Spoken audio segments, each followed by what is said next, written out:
നീ എന്താടാ ഈ കാണിച്ചത്? ആ കളക്ടറുടെ ശല്യം അവസാനിപ്പിക്കാനാ നിന്നെ വിട്ടത്. പിന്നെ നീ എങ്ങനെ ആ കളക്ടറുടെ രക്ഷകനായിട്ട് മാറി? അച്ഛൻ എന്നോട് ക്ഷമിക്കണം. എനിക്കവരെ എതിർക്കാനാവില്ല. അതിന്റെ കാരണം എന്താണെന്നാണ് ഞാൻ ചോദിച്ചത്. എനിക്കത് അറിയില്ല. ഇത് വെറും മുട്ടാപ്പോക്കാ. നിനക്ക് എന്താടാ ശിവ പറ്റിയത്? എടാ, നീ എന്റെ പഴയ ശിവനെ അല്ല.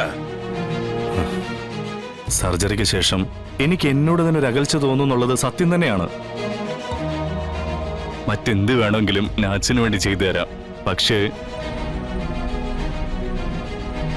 ശാലിനി അടുത്ത് വരുമ്പോ എനിക്ക് അവളെ ഇല്ലാതാക്കാനല്ല തോന്നുന്നത്,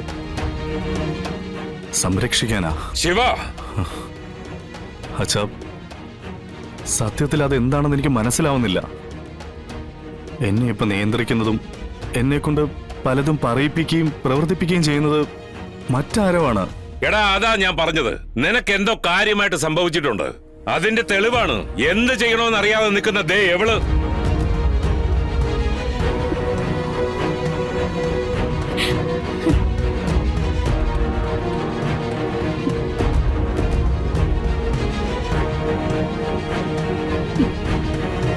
നീ ഇങ്ങ് വന്നേ.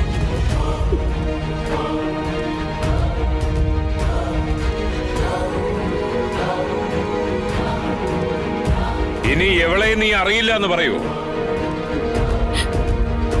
എന്നെ വേണ്ടെങ്കിൽ പിന്നെ എന്തിനാ ശിവയെ തന്നെ കഴുത്തി കെട്ടിയത്? ആരെ ബോധിപ്പിക്കാനാ? നിന്റെ മനസ്സിൽ ഞാനില്ലെങ്കിൽ പിന്നെ ഇതുകൊണ്ടുള്ള ഗുണം എന്താ? അങ്ങനെയുള്ള താലി ബലം എനിക്ക് ആവശ്യമില്ല.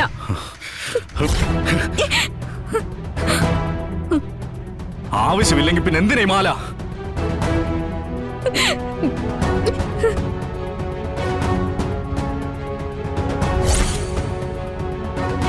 ഇപ്പൊ പ്രശ്നം അങ്ങ് തീർന്നല്ലോ.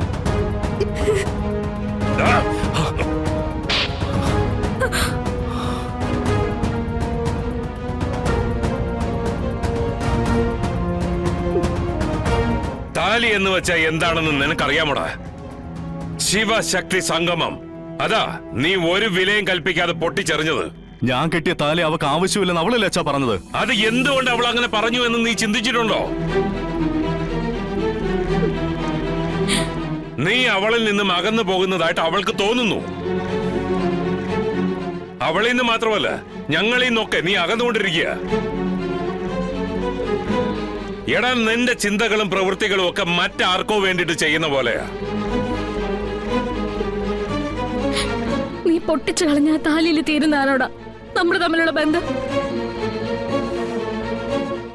നീ ഏതൊക്കെ രീതിയിൽ എന്നെ വെറുത്താലും എനിക്ക് നിന്നെ വെറുക്കാൻ പറ്റില്ല. കാരണം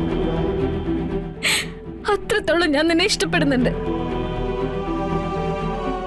ശിവനില്ലെങ്കിൽ പിന്നെ ഈ ഡേയ്സിയും ഇല്ല.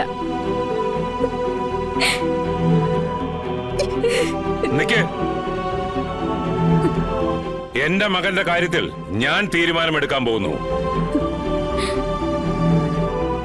ഇന്നേക്ക് 3-ാം ദിവസം നിങ്ങൾ രണ്ടുപേരുടെയും കല്യാണമാണ്. ഈ നാട് അറിയിച്ചുകൊണ്ട് നടത്തുന്നത് മാണിക്കോത്ത് മഹേന്ദ്രൻ.